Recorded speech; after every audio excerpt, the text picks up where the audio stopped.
جادو کو خود پلٹانے کے لیے پلٹ جاتا ہے۔ 129 بار سورۃ کوثر آفات اور بلیات کو دور کرنے کے لیے، 129 بار سورۃ کوثر انزائٹی، ٹینشن، ڈپریشن اور اسٹریس کے لیے، اور 129 بار سورۃ کوثر پرسکون نیند کے لیے، 129 بار سورۃ کوثر پرسکون زندگی کے لیے، اور 129 بار سورۃ کوثر پھر دنیا حسنہ کے۔ وہ طاقتور چیز ہے جو 7 نسلوں کو کھلاتی بھی ہے، پلاتی بھی ہے، سکون کی نیند سلاتی بھی ہے، اچھا لباس پہناتی بھی ہے، عزتوں کے تاج سر پہ رکھواتی بھی ہے۔ نور لقمہ اپنی زندگی کی ضرورت بنا لے، پھر کیا ہوگا؟ سورۃ فاتحہ کی آیات 7 ہیں۔ اللہ 7 آسمان اور 7 زمین کی جتنی بھی برکات ہیں، برکات من السماوات والارض، اللہ 7 آسمان اور 7 زمین کی ساری برکات اس کو عطا کر دے گا، اور لوگوں کو پتہ ہی نہیں ہوگا کہ یہ بندہ کتنا مالدار ہے، روحانیت کی طاقت اور روحانیت میں کتنا آگے ہے، کوئی پہچان بھی نہیں سکے گا کہ روحانیت میں یہ بندہ کتنا آگے ہے اور کتنا آگے سے آگے بڑھ گیا ہے، کسی کو علم بھی نہیں ہوگا۔ نوری لقمہ اپنی زندگی کی مجبوری بنا لے، اور نوری لقمہ اپنی زندگی کی ضرورت بنا لے، پھر دیکھیں کمالات کیوں۔ فرمائے جو سارے قرآن میں ہے، جو سارے قرآن میں ہے، جو سارے قرآن میں ہے، آنکھیں کھل جائیں۔ یہ سورۃ فاتحہ نماز کھانے کے دوران پڑھنے والا یہ اہل نظر میں ہے، اس کی نظر وسیع ہو جاتی ہے، یہ اہل کشف ہوتے ہیں، ان کی دل کی آنکھیں کھل جاتی ہیں، یہ فرشتوں کو دیکھتے ہیں، یہ انسانوں کے دلوں میں جھانک لیتے ہیں، یہ کائنات کے راز پڑھ لیتے ہیں، کائنات کے راز پڑھ لیتے ہیں۔ یہ اللہ پاک ان کے سامنے جنات آنکھوں سے دکھاتا ہے، حتیٰ کہ یہاں تک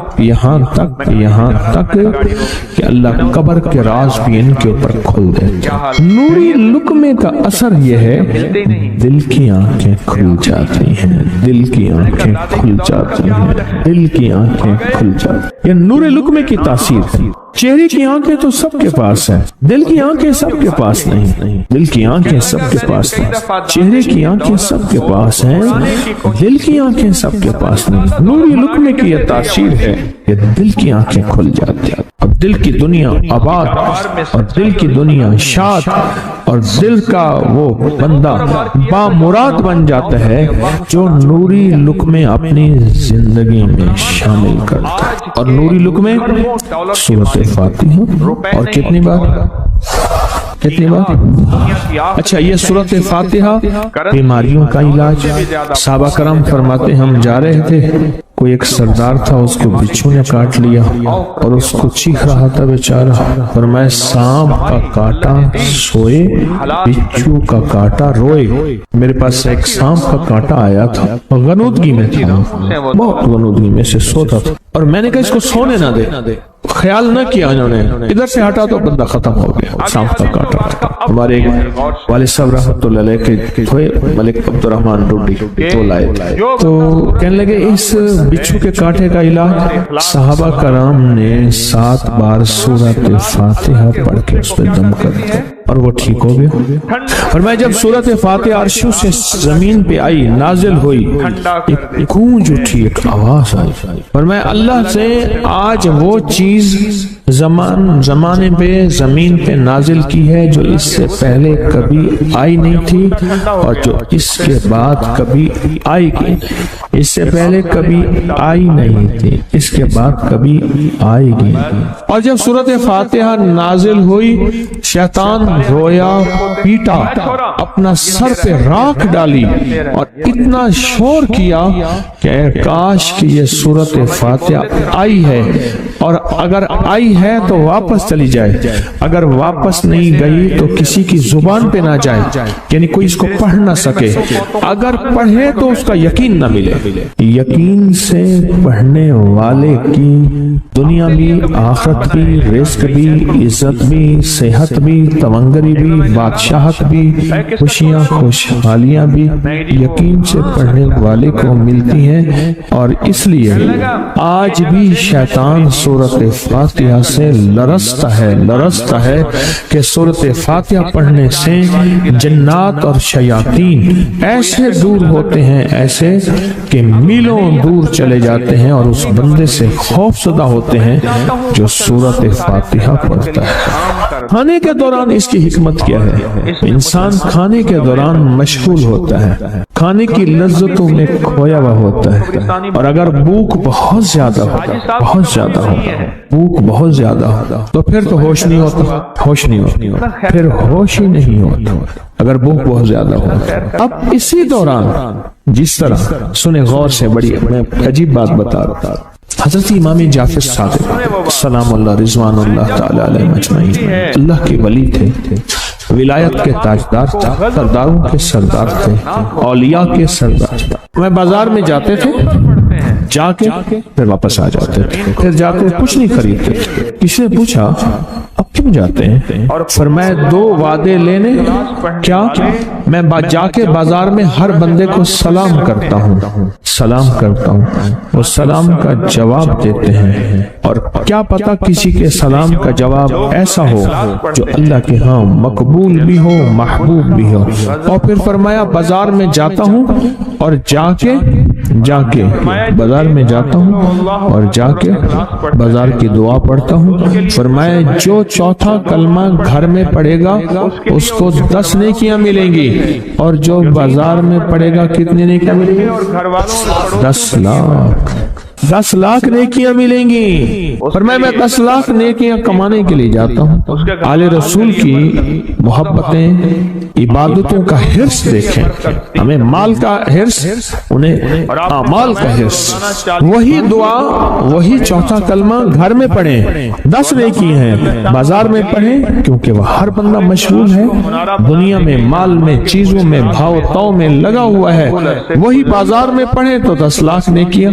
اسی طرح کھانے کے دوران جب لذت ہے، کھانے کے دوران ذائقہ ہے، اور کھانے کے دوران لذت اور ذائقے میں اگر کوئی بندہ سورۃ فاتحہ پڑھ لے تو اللہ کہتا ہے تو ان لذتوں میں مجھے نہ بھولا، ان کھانے کی چیزوں میں مجھے نہ بھولا، ان ساری کیفیتوں میں مجھے نہ بھولا، اللہ خوش ہوتا ہے، اور پھر اللہ جل شانہ اسے 7 آسمان اور 7 زمین کی برکتیں حوالے کر دیتا ہے، اور جس کے پاس 7 آسمان 7 زمین کی برکتیں ہوں، یہ ساری عبادتیں کھانے کے دوران کوئی معنی نہیں رکھتی، پھر ایسی سمیٹ کے اللہ کائنات کو اسے دے دیتا ہے۔ نوری لقمے کی تلاش کریں، نوری لقمہ زندگی میں لے آئیں، بڑی خوشحال زندگی گزرے گی، بہت لاجواب زندگی گزرے گی۔ 7 دفعہ سورۃ فاتحہ سے قرضے اتر جاتے ہیں، 7 دفعہ سورۃ فاتحہ سے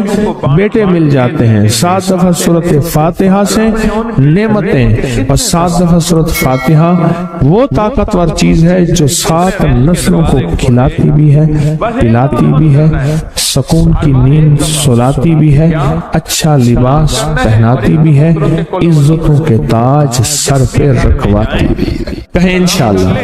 آپ سوچیں کون سا مشکل عمل ہے، بہت زبردست عمل ہے، 1 منٹ کا کام ہے اور کام بن جاتا ہے، اور میں نے اس کی اجازت جتنی مشکل سے لی تھی نا، اس عمل بہت مشکل سے اجازت، اور جس دن لی تھی اسی دن فیصلہ کیا تھا انشاءاللہ اسے چھپاؤں گا نہیں، انسانیت مخلوق کو بتاؤں گا۔ اور یہ 7 دفعہ سورۃ فاتحہ جو دل کا مریض ہو مجھ جیسا اس کا بھی علاج ہے، جسمانی ہو یا روحانی۔ میں نے پچھلی دفعہ کہا نا کہ میں دل کا سخت مریض ہوں اور آج بھی ہوں، دعا کرو موت تک نہ رہوں، اور میں دل کا سخت روحانی مریض ہوں، جسمانی نہیں ہوں۔ میری پچھلی دفعہ کی وجہ سے پوری دنیا میں کوہرام مچا ہوا ہے کہ بابا گیا، جانا تو ہے، جانا تو لازم ہے۔ پچھلی دفعہ میں نے وہ کہہ دیا کہ میں دل کا سخت مریض ہوں، میرے لیے دعا کرو، وہ یہ مریض ہوں، روحانی مریض ہوں، روحانی مریض ہوں۔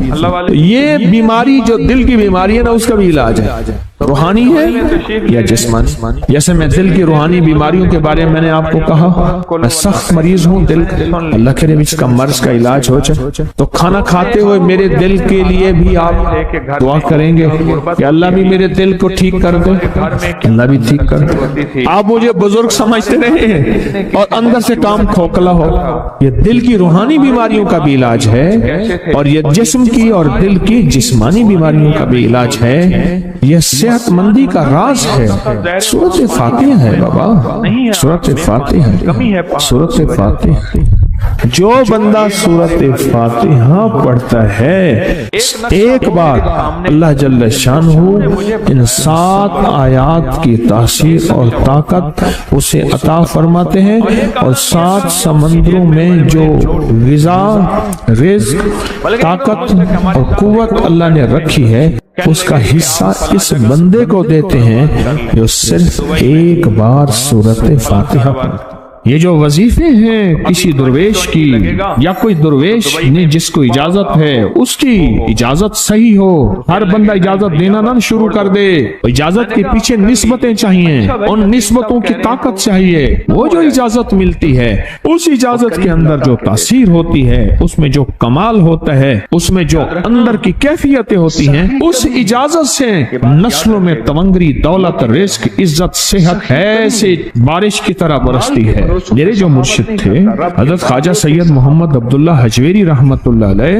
میرے مرشد جو تھے وہ حضرت داتا صاحب کی سچی آل میں سے تھے، مجھے جاتے جاتے انہوں نے اجازت دی 1991 ستمبر میں، اور مدینہ منورہ فرمایا میں جا رہا ہوں، بس اب بقی میں، اور بقی کے اندر جا کے سو گئے۔ اب بھی میں مرشد کے ہاں جاتا ہوں تو جنت البقی کے قبرستان میں ان کی نسبتیں دیکھیں کتنی اونچی ہیں۔ پھر وہ نہیں، 26 بڑی ہستیوں نے مجھے خلافتیں، اجازتیں دیں، 26 سے بلکہ زیادہ اجازتیں اور خلافتیں دیں، اور ان کی توجہات ہیں، ان کی پیچھے دعائیں ہیں، اور پیچھے کامل کے ہاتھ ہیں۔ یہ روحانیت کی نسبتیں ہوتی ہیں، روحانیت کی نسبتیں ہوتی ہیں۔ ان نسبتوں کے ساتھ جیسے آپ تسبیح خانے میں ماشاءاللہ پوری دنیا میں لوگ یہاں آئے ہوئے ہیں، اور بڑے بڑے ہستیاں یہاں آئی ہوئی ہیں جو مٹی ہو کے چٹائیوں پہ پڑے ہیں، خواتین میں بھی مردوں میں بھی، بڑے بڑے عہدوں والے، عزتوں والے، بڑے بڑے مقام والے یہاں اپنے مرشد خانے میں بے حیثیت ہو کے پڑے ہیں۔ جو بے حیثیت ہو کے آتا ہے اللہ اس کو عزت اور مقام اور حیثیت دے۔ کہنے لگا میں نے نا حمزات کو قابو کرنے کے لیے میں نے ایک عمل کیا۔ عمل یہ تھا کہ ایک بڑا سا تھال لے لے، جیسے یہ گارے اور مٹی میں تھال ہوتے ہیں، اس کا چراغ بنا لے، اس میں 10 کلو تیل ڈالیں اور بڑی ساری بتی ہو، ٹھیک، اس کی بتی جلائیں۔ 10 کلو تیل جلنا ہے، یہ ساتھ کتنا تیل جلنا ہے، اس کی بتی میں، اس کی لو میں دیکھنا ہے، اور پھر بیٹھنا اس انداز سے ہے کہ میرا سایہ ہو، اور پھر میں اپنے سائے کو بھی دیکھوں، لو کو بھی دیکھوں، اور اس کے بعد یہ وظیفہ پڑھنا ہے۔ 40 دن میں یہ 10 کلو تیل جل جاتا ہے، دن رات بیٹھنا ہے اور اس کو پڑھنا۔ 30 دن جب گزرے تھے، 30 دن گزرنے کے بعد اس کو نقشے نظر آنا شروع ہوئے۔ نقشے یہ نظر آنا شروع ہوئے کہ گھر ہے، بچے ہیں، کھیل رہے ہیں، اماں بیٹھی ہے، آپس میں بچے کو لڑ بھی رہے ہیں، کھا بھی رہے ہیں، پی بھی رہے ہیں۔ اس نے ادھر سے توجہ ہٹائی۔ مرشد نے فرمایا تھا کہ دیکھ میری نگرانی میں عمل کر رہا، نقشے نظر آئیں گے، کسی نقشے میں نہ توجہ کرنا نہ خوف کرنا، خوف بھی آئے گا، چیزیں بھی آئیں گے، نہ کرنا ہے، بس نہ کرنا۔ دوسرے دن اوپے سے نظر آیا، پھر بچے ہیں کسی باغ میں کھیل رہے ہیں، ایک بچہ پھر گم ہو جاتا ہے، ماں روتی ہے، اتنا روتی ہے اس کو رونا آ جاتا ہے۔ خیال آیا مرشد نے فرمایا تھا کسی توجہ نہ کر، یہ کیا نقشہ شروع ہو گیا؟ اچھا 2 دن کے بعد نقشہ آیا، بچے کھیلتے کھیلتے کھجور پہ چڑھ گئے، ایک بچہ جو اوپر سے گرا اس کے بازو ٹوٹ گئی، لات ٹوٹ گئی، اب پتہ چلا وہ تو مر گیا۔ اب اس کی میت پہ جو اماں نے بینڈ ڈالے، جو ابے نے روئے اور گھر کی مائیاں روئی، اصل اس کو وظیفے سے ہٹانا تھا، اور اس کی نظر جو وہ وہاں سے نظر سے ہٹانا تھا۔ پھر اس کو مرشد کا خیال آیا کہ توجہ نہیں ہٹانی، دھیان نہیں ہٹانا۔ پھر خیال آیا جب مرشد کامل ہو فائدہ کبھی نہیں ہوگا جب تک یقین کامل نہ، اصل توجہ ہٹانی ہے، اور بہت زیادہ رونا اور اتنا رونا کہ سرکار کا خیال آیا، بچے کو لے جا رہے ہیں، اس کی میت پھر قبر کھود رہے ہیں، پھر اس کا یہ کر رہے ہیں، رونا اتنا کہ اس کے آنسوں، رونے کی کوئی کیفیت تھی مائیوں کی۔ 2 دن ابھی رہتے تھے 40 دن میں سے، تو پھر وہی گھر نظر آیا، بچے کھیل رہے ہیں، شوہر آیا، اس نے آ کے کہا مجھے روٹی دو۔ اس نے کہا گھر میں تو کچھ بھی نہیں ہے، لکڑیاں ہی نہیں ہیں، آپ نے کچھ دیا ہی نہیں۔ میاں بیوی کی لڑائی ہو گئی۔ اس نے کہا پھر ٹھیک ہے میں آج سب کو جلا دے۔ اس نے کہا لکڑیاں لے آیا، ادھر ادھر سے لکڑیاں لا کے نہ سے اس نے وہ لکڑیاں جلائیں، بچوں کو اٹھا کے جو ڈالا آگ میں، جو چیپیں نکلی بچوں، دوسرے کو پکڑ کے ڈالا، تیسرے کو ڈالا، چوتھے کو ڈالا، آگ میں ڈالتا جا رہا ہے۔ مائی چیخ رہی ہے، حرام ہے، زندہ بچے چھوٹے معصوموں کو آگ میں ڈال رہا ہے۔ ڈالتے ڈالتے کہنے لگے تو بچ گئی ہے بھائی، پھر پکڑ کے میں تجھے ڈالتا ہوں۔ جب اس کے ڈال کے کہنے لگا اب اس عامل کو تو بچ گیا ہے، ایسے اس کو ایسے ایسے پکڑنے لگا، اور پیچھے مرشد کا کھینچ کے تھپڑ اس کو آیا۔ جب کھینچ کے تھپڑ آیا سارا نقشہ ختم ہو گیا۔ اوہو، کہنے لگا یہ کیا تھا؟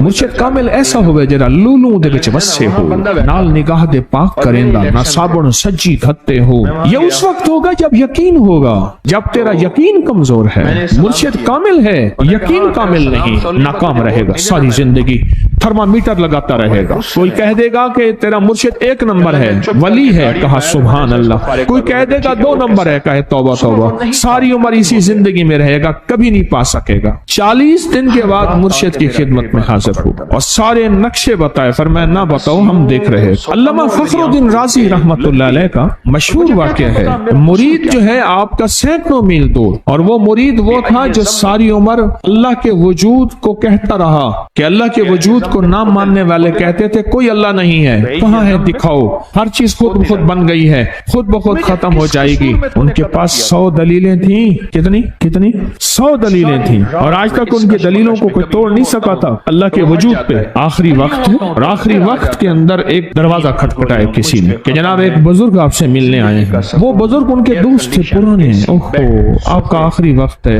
میں ملنے آیا۔ اور وہ بزرگ نہیں تھا، وہ شیطان کی شکل بن کے آیا۔ اس نے آتے ہی وہ مسئلہ چھیڑ دیا، آج تک اس کی دلیلیں کوئی نہیں توڑ سکا تھا، یہ اس کی دلیل توڑ گیا۔ پہلی دلیل ٹوٹ گئی، اس نے دوسری دی اللہ ہے، اس نے 2 دلیل بھی توڑ دی کہ اللہ نہیں ہے، اس نے تیسری دی اللہ ہے، اس نے وہ اپنے علم کی طاقت وہ دلیل بھی توڑ دی۔ چوتھی 99 دلیلیں توڑی، ابھی ایک دلیل باقی رہتی ہے، اگر وہ بھی دلیل گئی تو یہ بھی کہتا ہے اللہ نہیں، اور آخری وقت میں رب کے وجود کا انکار کر کے خاتمہ خراب کر کے گیا۔ مرشد وضو فرما رہے تھے، دور کہیں میلوں میلوں دور اللہ نے اپنی طاقت قدرت سے نقشے ہٹائے سامنے سے، اور نقشے ہٹائے کہ تیرا مرید گیا، وہیں سے وضو کا پانی چلو بھر کے نہ زور سے پھینکا، اور کانوں میں آواز آئی کیوں دلیلیں دے رہا ہے؟ تو نہیں کہتا میں نے اللہ کو بغیر دلیل کے مانا، تو دلیلیں دے رہا ہے؟ کیوں نہیں کہتا کہ میں رب کو بغیر دلیل کے مانا؟ علامہ رضی اللہ تعالیٰ عنہ امیر المومنین مسجد نبی میں خطبہ دے رہے ہیں،